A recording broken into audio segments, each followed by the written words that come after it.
नमस्कार, बहुत बहुत स्वागत है आप सभी का हमारे खास कार्यक्रम हमारे मेहमान में। और मैं हूं आपके साथ पुनीता। दर्शकों, हम आपको हमारे आज के मेहमान से तो रूबरू कराएंगे, लेकिन उससे पहले आप सभी को महानवमी की ढेरों ढेरों शुभकामनाएं। दोस्तों, नवरात्रि की शुरुआत होते ही देश के विभिन्न स्थानों पर रामलीलाओं की भी शुरुआत हो जाती है।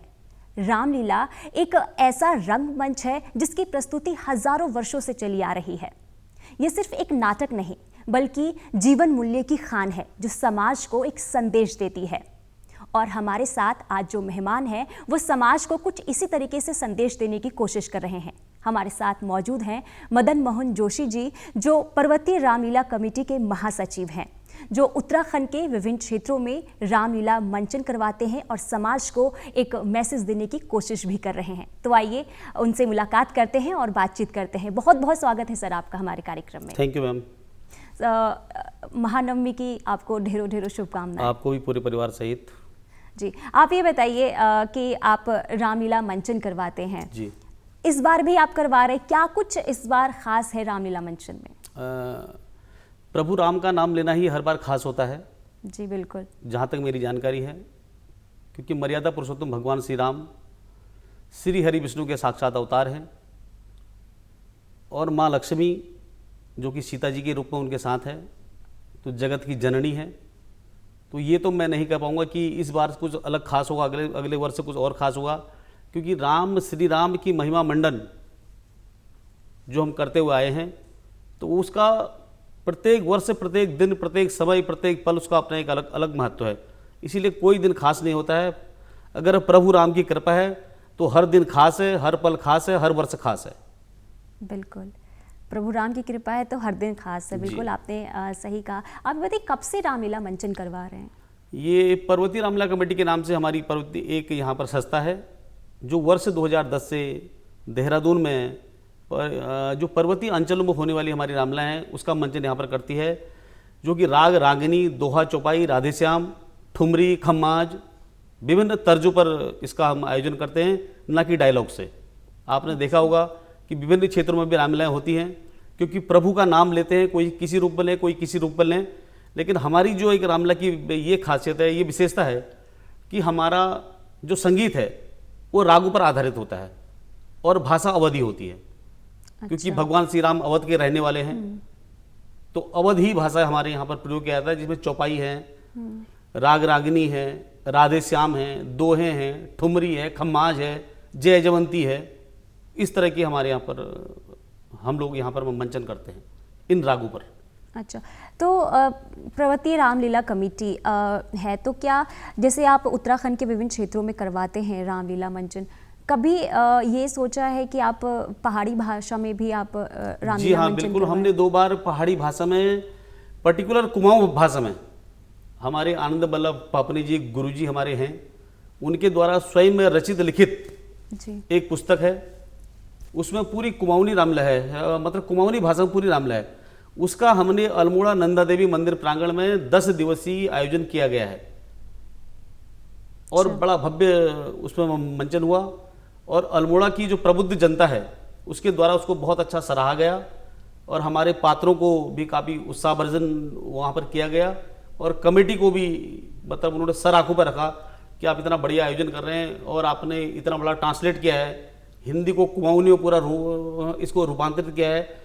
और यहाँ तक कि जो हमारी अवधि में, जो हिंदी में जो हमारी रामलीला होती है कि श्री रामचंद्र कृपालु भजमन हरण भव भय दारुणम, तो उसका भी कुमाऊनी में उसका ट्रांसलेट किया हुआ है। अच्छा। कि भगवान राम दयालु छे दानी छे दुख हरणी भजन कन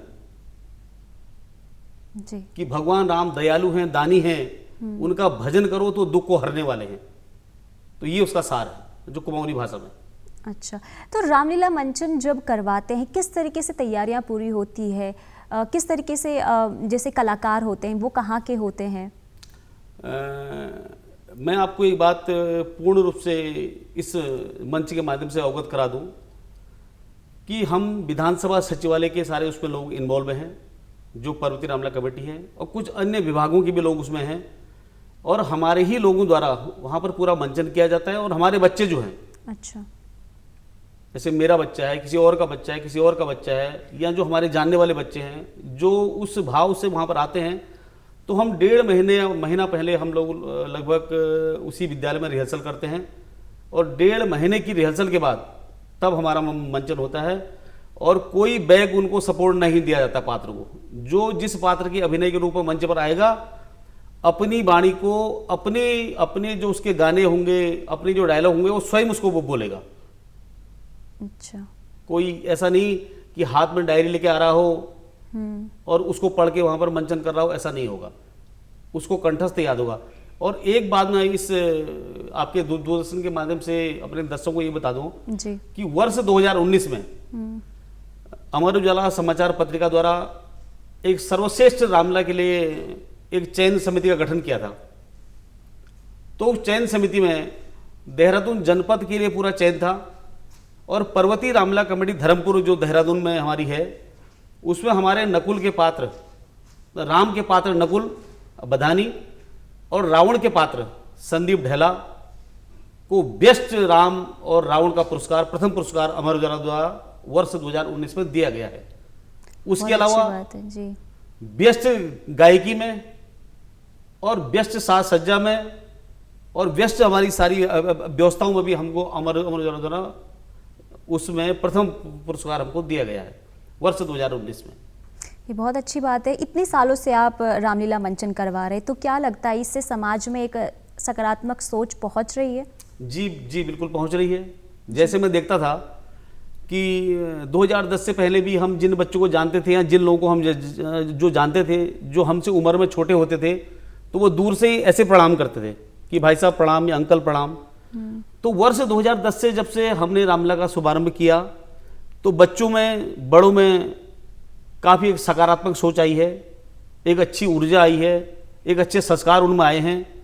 जो भी वहाँ पर आते हैं, उस चाहे वो रिहर्सल हो, चाहे आजकल हमारा मंचन चल रहा हो, मंचन के समय पर हो, वो अपने से बड़ों के पैर छूते हैं आते हुए, और जब जाते हैं या मंचन के बाद जाएंगे या रिहर्सल के बाद जाएंगे, तो फिर भी पैर छू के जाते हैं।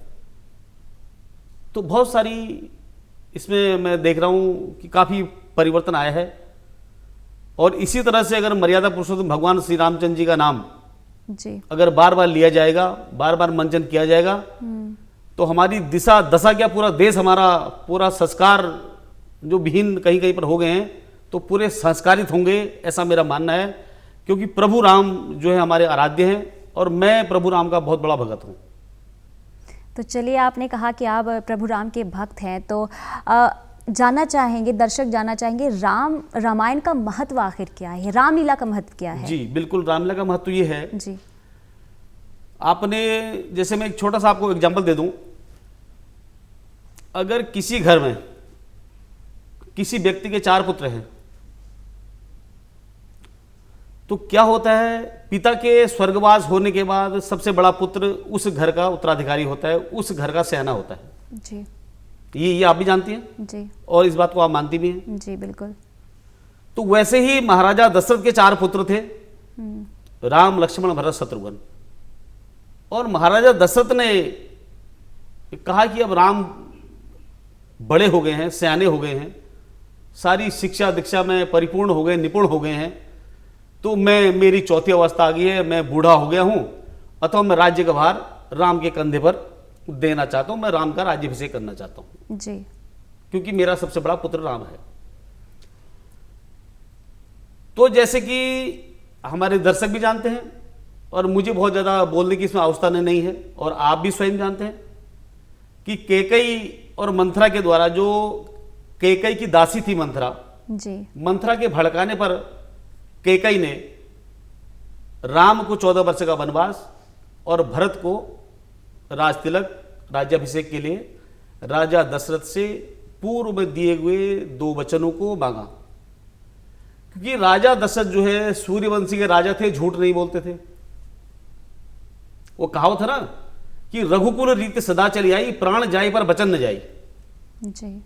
तो यही राजा दशरथ का एम था कि हम रघुकुल के राजा हैं, तो रघुकुल की रीति रघुकुल रीति सदा चली आई, मतलब हमारी रीति सदा चली आई है कि हमारे प्राण चले जाएं लेकिन हम हमारे वचन व्यर्थ नहीं जाएंगे। तो उन्होंने कहा जा तुझे मैंने ये वर भी मैंने तुझे दे दिए। तो कैकेयी को उन्होंने ये बोल दिया। तो अब राम जी से जब कहा गया कि कैकेयी द्वारा सुमंत को भेजते हैं, कहती भी राम को लाओ, तो राम जी आते हैं तो पूछते हैं कैकेयी से कि माताजी पिताजी कैसे व्याकुल हैं।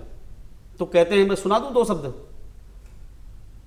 पिताजी कैसे व्याकुल हैं हमें माता बता दीजिए, हुआ अपराध जो मुझ से क्षमा उसको करा दीजिए। देखिए कितने संस्कारी है राम जी।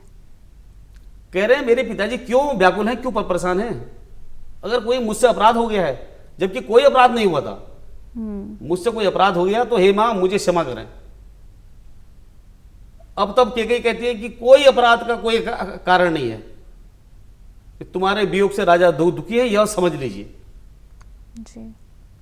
अथवा आपको 14 वर्ष का वनवास और भरत को राज्याभिषेक, ये आज हमारा तय हुआ है। तो राम ने कभी ये नहीं कहा कि भाई मैं इस घर का सयाना हूं, सबसे बड़ा पुत्र हूं, मेरे पिता के बाद इस वंश का मैं ही अकेला वो वारिस हूं। कभी नहीं कहा। एक आज्ञाकारी पुत्र, एक शिष्टाचारी पुत्र के नाते बन जाने की तैयारी करी। अब कौशल्या जी के पास गए, अपनी जो उनकी अपनी माँ है, जिसके गर्भ से उन्होंने जन्म लिया है। तो कौशल्या जी ने भी कहा कि बेटा जाओ, माता की आज्ञा है। माता मतलब कैकेयी में माता की आज्ञा है। तो फिर लक्ष्मण आते हैं। तो लक्ष्मण को सभी जानते हैं कि लक्ष्मण का स्वभाव कैसा, थोड़ा गुस्सैल जी, क्योंकि शेषनाग के अवतार है ना। लक्ष्मण जो है शेषनाग के अवतार है जी। तो थोड़ा गुस्सैल है, थोड़ा गुस्सेबाज है। तो कहते हैं कि भाई आप निष्कंटक राज करो और मैं पिता को भी स्वर्ग पहुंचा देता हूं।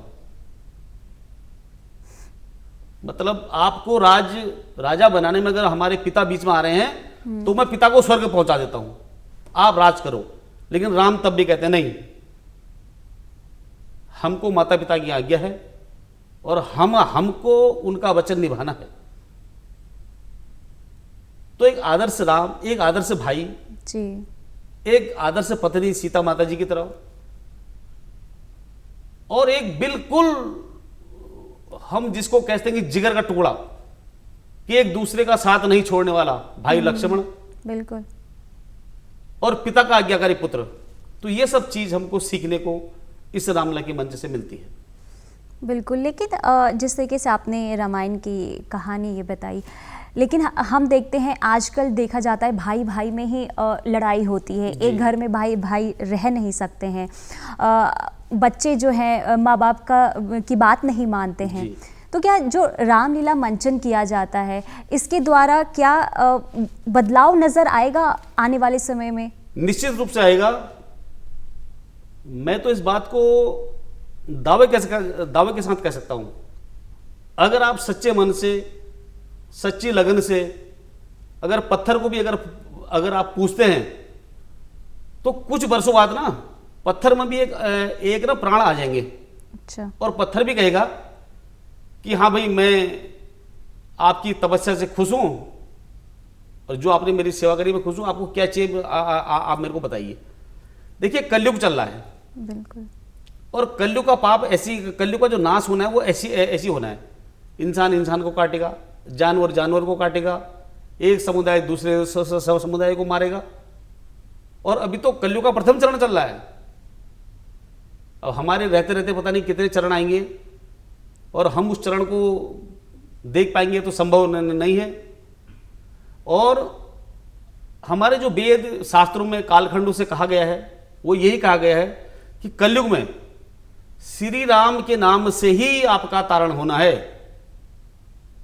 33 कोटि देवता हमारे हिंदू धर्म में हैं, 33 कोटि जी। लेकिन इस कलयुग में, इस कलयुग के कालखंड में केवल मर्यादा पुरुषोत्तम भगवान श्री राम जी के नाम से ही, उनके नाम के स्मरण से, उनके नाम के जप तप से ही हमारा तारण होना है और हमारा भवसागर पार होना है। और बिल्कुल निश्चित रूप से अगर जगह जगह पर इस तरह के आयोजन होंगे, मर्यादा पुरुषोत्तम भगवान श्री राम जी का जहां मंचन होगा, उनके आदर्शों के, उनके आचरण की व्याख्या होगी। पर आजकल ऐसा लगता है कि जैसे लोग रामलीला मंचन में जाते तो हैं, भीड़ भी काफी देखने को मिलती है, लेकिन जितने टाइम तक वो देखते हैं उतने टाइम तक रहता है। इसके बाद बाहर निकलते ऐसा लगता है कि क्योंकि वो चीज दिमाग में रहती नहीं है। ऐसा क्यों आखिर हो रहा है? देखिए, ऐसा है, जहां सुमति तहां संपत्ति नाना, जहां कुमति वहां विपत्ति निधाना। जो सद्बुद्धि पर चलेगा तो वो उस मंचन के बाद भी अपना उसी रूप पर रहेगा। अच्छा। और जो जिसकी दुर्बुद्धि होगी और जो कहीं मतलब किसी लायक, किसी समाज के लायक नहीं होगा, तो वो उसको आप नहीं कहते हैं कि आप घी के उसमें डाल दीजिए, कुंड में डाल दीजिए, वो कोरा आएगा। तो ये सोच की बात है। ये बहुत बड़ा संसार है, इसमें हर तरह के प्राणी हैं, हर तरह के लोग हैं। आजकल के जो बच्चे होते हैं उन्हें अगर रामायण के बारे में पूछा जाए तो उन्हें कम जानकारी होती है। जी बिल्कुल सही। क्योंकि मोबाइल में अगर देखें, वो ज़्यादा मोबाइल में रहते हैं, नेट पे बिजी रहते हैं। उन बच्चों तक, क्योंकि अगर हम रामलीला मंचन की बात करें, होते तो हैं लेकिन बच्चे वहाँ जाना पसंद नहीं करते हैं, तो उन बच्चों को किस तरीके से रामलीला के बारे में, रामायण के बारे में बताया जाए? नहीं, हम कोशिश कर रहे हैं, अपनी पर्वतीय रामलीला कमेटी जो हमारी देहरादून में है, हम उसके माध्यम से यही कोशिश कर रहे हैं कि जो बच्चे मतलब ये मान के चलिए, हमारा इस बार 12वां साल है जी। 12 साल हमको इसे मंचन करते हुए आ गए हैं। और जो बच्चे पहले साल, दूसरे साल, तीसरे साल नहीं आए थे, तो हमारे कमेटी के पदाधिकारी तो घर घरों में जाते थे और उनसे कहते थे कि बेटा वहां रामलीला का मंचन हो रहा है, आप आइए। तो पहले तो वो भी थोड़ा सा नाक भूं सिकोड़ते थे कि अंकल हमें इंटरेस्ट नहीं है, कि हम नहीं आ पाएंगे या हम ऐसा नहीं कर पाएंगे। लेकिन जब आए तो उन्होंने कहा जी हमको रोल चाहिए रामलीला में। अब हमने कहा बेटा अब तो रामलीला शुरू हो रही है, रिहर्सल का टाइम समाप्त हो गया है और पात्र हमारे पूरे हो गए हैं, तो अब तो हम आपको कोई रोल दे नहीं सकते। तो फिर बोला जी अंकल हमको रावण की सेना में शामिल कर दो, राक्षस का पात्र दे दो, या फिर राम जी की सेना में शामिल कर दो, बानर का रूप बना दो। तो देखिए, हमारी कमेटी की एक सोच है। हमने ये सोचा कि अगर हम इस बच्चे को आज यहां से अगर दुत्कारते हुए बाहर कर दें, तो ये बच्चा कल से इस मंच पर नहीं आएगा और नहीं ये रामलीला का इच्छुक हुआ। तो हमने क्या काम किया, हमने वो जो बच्चे आए थे उनको किसी को बंदर का रूप दे दिया, किसी को राक्षस का पात्र दे दिया, किसी को रावण की सेना में भेज दिया, किसी को राम की सेना में भेज दिया। तो आज वो बच्चे, मतलब मैं आपको लगभग 7 साल पुरानी बात बता रहा हूं, तो 7 साल में वो बच्चे आज हमारे यहां छोटे राम लक्ष्मण भरत शत्रुघ्न सीता के पात्र का मंचन कर रहे हैं। अगर कोशिश की जाए तो कभी हार नहीं होती है। बिल्कुल। और पर्वतीय रामलीला कमेटी की कोशिश है कि अधिक से अधिक जो हमारी आने वाली पीढ़ी है उन बच्चों में संस्कार दिए जाएं और मर्यादा पुरुषोत्तम भगवान श्री राम के आदर्शों पर चलने के लिए उनको प्रेरित किया जाए।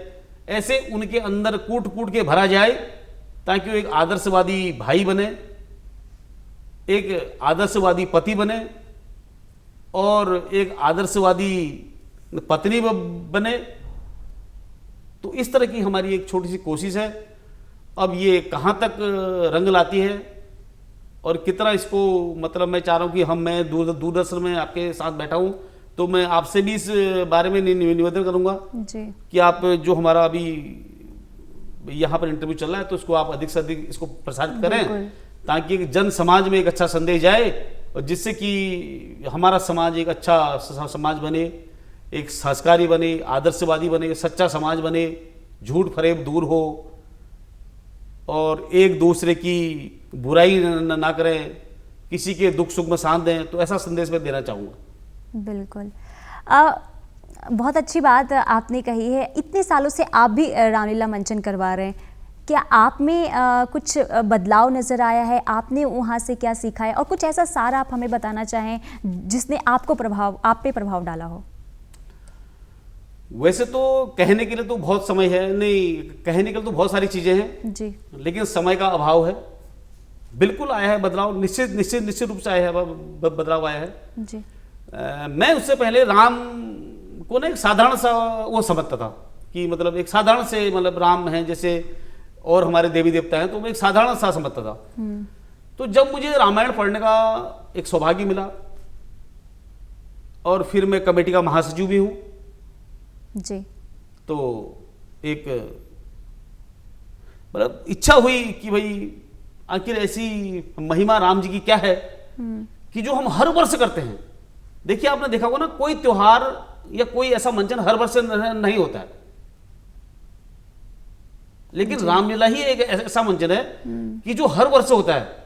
और प्रत्येक वर्ष में अगर इस वर्ष अगर 2000 आदमी उस मंच उस पंडाल में आए हैं तो अगले साल 5000 आदमी आता है। मतलब नहीं उत्सुकता होती है जी, कि भाई क्यों, आखिर आज क्या होगा, जबकि पता है सबको श्री राम के जन्म से और राज्याभिषेक तक का पूरी लीला सबको पता है, लेकिन तब भी लोग आते हैं। क्यों आते हैं? क्योंकि राम की महिमा जो है वो मैं समझता हूं कि सारी देवताओं से विभिन्न है। श्री हरि विष्णु इस जगत के पालनहार हैं और मर्यादा पुरुषोत्तम भगवान श्री राम के रूप में उन्होंने अपना 7वां अवतार लिया है मनुष्य के रूप में, राक्षसों का वध करने के लिए। रावण के अत्याचारों से जनता परेशान थी, रावण का वध करने के लिए, ताड़िका का वध करने के लिए या अन्य राक्षसों का वध करने के लिए। तो त्रेता युग में 7वें अवतार के रूप में भगवान विष्णु ने, श्री हरि विष्णु ने मर्यादा पुरुषोत्तम भगवान श्री राम के रूप में अपना अवतार लिया है। तो यही सब चीजें मेरे को पढ़ने को मिली, तो मेरे भी अपने जीवन में काफी इससे फर्क पड़ा है। और जीवन में क्या मतलब, मेरे को तो कहीं पर भी कोई कष्ट अगर आता है अपने जीवन में, क्योंकि सामाजिक है, हम तो इंसान हैं, कभी कुछ होता है कभी कुछ होता है, कभी हमारे परिवार में कोई दुखी है, कभी किसी के कोई समाज में दुखी है, तो मैं तो सबसे पहले राम जी का ही नाम लेता हूं और कहता हूं प्रभु कि मैं इस कार्य के लिए जा रहा हूं, आप मेरा कार्य सफल करें। और मैं डंके की चोट के साथ इस बात को कह सकता हूं कि मेरा कोई काम आज तक रुका नहीं है। मैंने चाहे किसी भी क्षेत्र में काम किया हो जी, या किसी परिप्रेक्ष्य में मैं कहीं गया हूं और मैंने अगर राम का नाम लिया हो तो मेरा कोई काम आज तक रुका नहीं है। और मैं आपसे भी कहूंगा कि आप भी राम का नाम लीजिए और आपका भी उद्धार होगा, आपका भी बेड़ा पार होगा। जिस क्षेत्र में आप काम कर रहे हैं उस क्षेत्र में आप उन्नति पाएंगे, दिन दोगुनी रात चौगुनी उन्नति आप करेंगे, ऐसा मेरा मानना है। तो कोई ऐसा प्रसंग होगा जो आप बताना चाहें दर्शकों को, जो एक संदेश भरा हो रामायण से? हाँ बिल्कुल है जी, कि राम जी वनवास होता है दशरथ जी के द्वारा जी, तो केवट उनको गंगा पार करते हैं। तो केवट जो होते हैं एक मल्लाह, एक जाति होती है मल्लाह, तो उस मल्लाह जाति के होते हैं केवट और नाव से ही अपना परिवार पालते हैं। अब रामचंद्र जी जो साधु के भेष में इतने बड़े राजा, अयोध्या के राजा राजकुमार, अब वो अपने राजसी वो वस्त्र को त्याग कर वनवासी वस्त्र पहनकर जो व्यक्ति जंगल को जा रहा होगा तो उसके पास क्या होगा? कुछ नहीं होगा उसके पास जी। तो जो केवट नाव से पार करते हैं तो राम जी कहते हैं कि हे केवट राज, आप इसी नाव से अपना परिवार पालते हैं, अपने बच्चे पालते हैं, अपना कुटुंब पालते हैं, तो मैं इसका आपको क्या दे सकता हूं? आपने मुझे पार किया। तो केवट कहते हैं नहीं प्रभु, हमें कुछ नहीं चाहिए। तो राम जी अपनी एक मुद्रिका उतारते हैं और केवट को देते हैं कि हे केवट, हे निषाद राज, मेरे पास एक केवल इसके अलावा मेरे पास कुछ नहीं है, यह मुद्रिका आप इसे ले लीजिए। तो केवट कहते हैं नहीं प्रभु, हम आपसे उत्तरवाही नहीं ले सकते हैं। तो उसका एक छोटा सा प्रसंग है जी। नाथ न लूंगा मैं एक पैसा भी उतराई का, हमरा तुमरा रिश्ता है भाई भाई का। राम मेरे राम, नाथ न लूंगा एक पैसा भी उतराई का, हमरा तुमरा रिश्ता है भाई भाई का। राम मेरे राम। नाई नाई से नहीं लेता बाल कटवाई, धोबी धोबी से नहीं लेता कपड़े धुलवाई।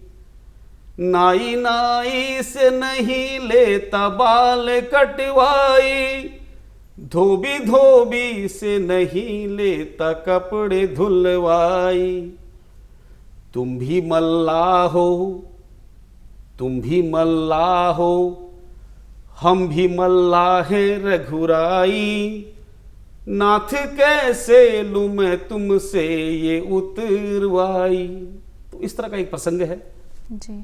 तो मुझे लगेगा कि दर्शकों को अच्छा बिल्कुल पसंद नहीं, आएगा। बहुत अच्छा आपने बताया, एक्सप्लेन अच्छी तरीके से किया है। एक चीज़ और जानना चाहेंगे, जैसे अगर हम रामलीला मंचन की बात करें, वर्षों पुराना है, और अब के हम रामलीला मंचन की बात करें तो काफ़ी बदलाव देखने को मिलते हैं क्योंकि टेक्नोलॉजी ज़्यादा आ गई है। अगर हम वेशभूषा की बात करें तो काफ़ी बदलाव नज़र आए। तो इसको आप किस तरीके से देख रहे हैं? बदलाव होना ज़रूरी है या फिर हम जो हमारी पारंपरिक चीज़ है उस पर ही हमें बने रहना चाहिए रामलीला में? देखिए, ऐसा है, मेरा जो अपना मानना है और समाज क्या मानता है इसको मैं नहीं जानता हूँ जी। लेकिन मैं जो मानता हूं कि बदलाव परिवर्तन का नियम है, प्रकृति का नियम है, बदलाव होना है जी। इसीलिए पहले से हमारे पहाड़ी अंचलों में, पर्वतीय अंचलों में गैस होती थी ना, गैस जला के मिट्टी का तेल डलता था, उससे वहां पर रामलीला होती थी। अब क्या होता था कि मंचन यहां पर हो रहा है और दर्शक बहुत दूर बैठे हैं, तो वहां तक ना आवाज नहीं आती थी कि राम क्या बोल रहे हैं, हनुमान क्या बोल रहे हैं, सीता राम से क्या बोल रही है, राम सीता से क्या बोल रहे हैं, लक्ष्मण भरत से क्या बोल रहा है, शत्रुघ्न मंथरा से क्या बोल रहा है। मतलब ये आपका जो ये मतलब है कि बदलाव होना चाहिए। जी बिल्कुल होना चाहिए। चलिए, तो बहुत अच्छी बातें आपने कही और रामायण की जो आपने कहानी सुनाई, प्रसंग जो सुनाया, वो उम्मीद करते हैं कि उससे संदेश दर्शकों तक ज़रूर पहुँचे। और जो आप काम कर रहे हैं आप ऐसे ही करते रहिए और समाज में इससे एक सकारात्मक सोच भी आने वाले दिनों में ज़रूर देखने को मिली। बहुत बहुत शुक्रिया, आपने टाइम निकाला और कार्यक्रम में आए। जी थैंक यू मैम, धन्यवाद, बहुत बहुत बहुत बहुत शुक्रिया। जय श्री राम। जय श्री राम। तो दर्शकों, उम्मीद करते हैं कि आज का कार्यक्रम आपको पसंद आया होगा और कुछ ना कुछ संदेश आपने हमारे ज़रिए, इस कार्यक्रम के ज़रिए आपने लिया होगा। तो आज के इस कार्यक्रम में बस इतना ही, दीजिए इजाज़त, नमस्कार।